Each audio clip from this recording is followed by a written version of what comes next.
All right, so real estate is changing. We're seeing it getting harder to do deals because of lending, because of interest rates rising.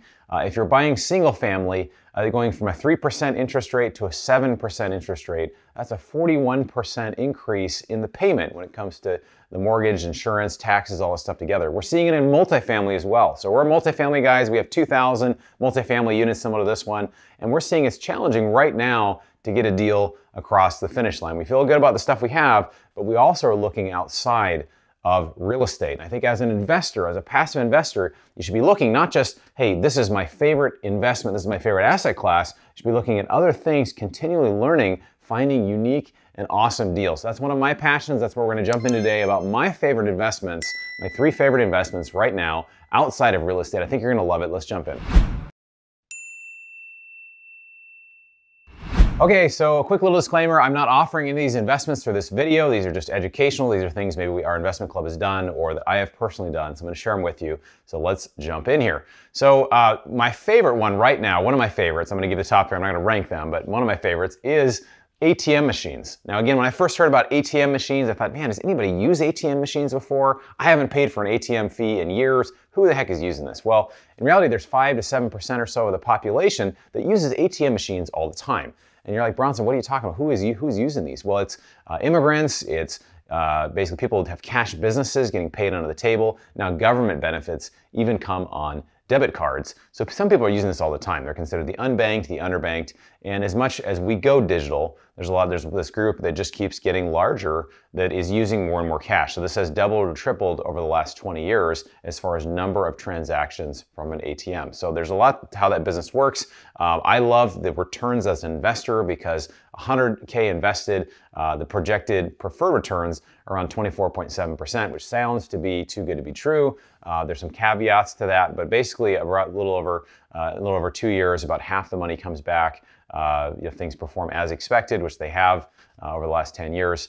And basically you can reinvest. So there's some real great options there. And we partner with the 5th largest operators of ATMs in the country, around 50,000 ATMs, so it's diversified in a pool of these. I actually was skeptical at first when I heard about this investment because I'm like, ATMs, come on, like it sounds like a scam, what the heck, this is weird. But what I did is I have some friends a couple friends that I trust with my life that have invested for 5 or 10 years, and they said, no, you should really look into it. So I did. I invested passively, and then I did a whole bunch of diligence, background check people, looked at random ATMs in different states, and just really made sure, hey, is this really matching up? Asked some really hard questions, and as I started to really understand the business, I really started to like it. So also offers a lot of depreciation, and the difference with the depreciation is there is no recapture, right? If we buy an apartment building such as this, if we hold it for 5 years, you get that bonus depreciation in year 1.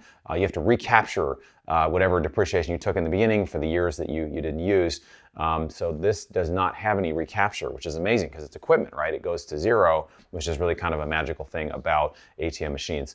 So anyway, we offer that usually in our investment fund a few times a year. Again, this is not an offer for that, but it's just something that you should look into.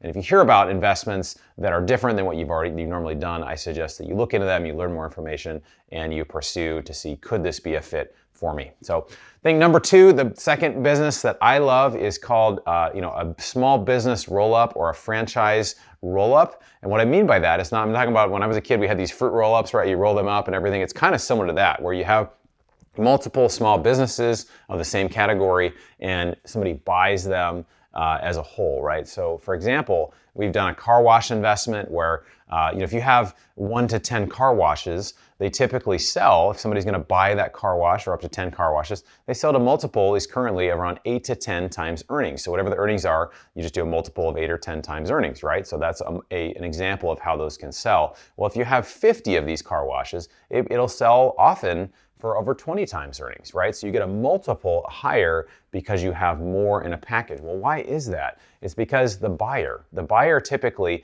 doesn't want to buy, and this is who is it's private equity, it's Wall Street firms. They want to buy car washes, they just don't want to buy 1 or 10 car washes. They want to buy a lot of them. So instead of spending, a few $1 million or $5 million on 1 car wash, they want to spend $250 million to buy 50 of them, right? Which is great. So that's awesome. And that's just an example of how that works. I also know some people that have done this with medical practices where they've sold their medical practice, or a group has started buying medical practices of that same type, pooling them together and be able to find a buyer for a larger thing. So that's called a small business roll-up, or doing that with franchises. And that's also a wonderful investment I like right now. The final investment I like is oil and gas. I've invested in oil and gas, as a passive investor. We have not offered this to our investment group to this point. We hope to have some offerings in the space. There's a lot of things around it. Offers some really unique tax benefits. A lot of times there is the ability to reduce ordinary income or to have a write-off against sort of active income in your life. Again, I'm not giving any specific tax advice, but there's some really unique things there. We're actually in the process right now of creating a summit called the Zero Tax Investing Summit. Now, I'm not a CPA, but we're going to bring a bunch of CPAs together for a one-day event in Los Angeles. So if you're interested in that, let me know in the comments. Send me an email. I'd love to hear if you are interested in that, because I think that's a real need in the marketplace now. But let's talk about oil and gas, right? We have commodities, we have energy. There's a lot of usage needed for this. Prices have gone way up due to inflation, due to other reasons. I'm going to get into that here in a second, but I'm going to say something pretty controversial right here. I believe the green agenda is somewhat of a scam. What I mean by that is, it's not that climate change isn't real. Climate change is real. Climate is always changing. But I think that when it comes to where they want to go for this ESG, which stands for Environmental, Social, and Governance Plan, it's impossible to get where we want to go with the minerals and the resources that are out there. It takes a lot of heavy metals, a lot of pollution to create things like solar panels or electric cars. And I drive an electric car. I live in California, so it's not that I'm anti any of it. I just see that it takes a long time to transition to new energy. We're 100 years in, literally 100 years in, to when solar and wind and these other powers, or more, have been around. And it's producing 3% of the world's energy. And one of the issues of getting any more than that is because we just don't have the amount of rare earth resources. We don't have the ability to get enough of these goods, and it takes a lot of waste to go get this stuff, to go put it in there. So there's a saying I read, or something I read, is talking about with a Tesla, it takes about 50 or 60,000 miles driven in a Tesla to negate all of the negative effects of the heavy metals in the batteries, creating all the waste that will be produced afterwards. So, that's something to consider, but a lot of that's not really talked about.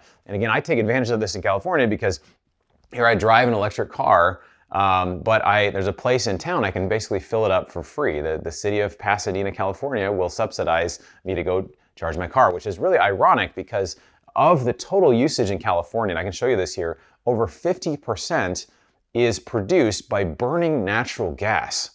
Think about that. So as green as we want to go, we're burning natural gas over 50% of the time to produce this electricity. And California's done things like saying, in 10 years, by 2030, actually less than 10 years now, we're not going to allow any more houses to be built that have gas heating or gas stoves. So we'd rather burn the gas in some sort of plant, produce the electricity, than allow people to burn it in their homes. It doesn't make sense, right? But again, in this mind is that we got to go green, we got to go green, but it's what we think is green is really not green. So again, if you're upset about that, stick that in the comments below. I'm sure there's things that people have opinions on that.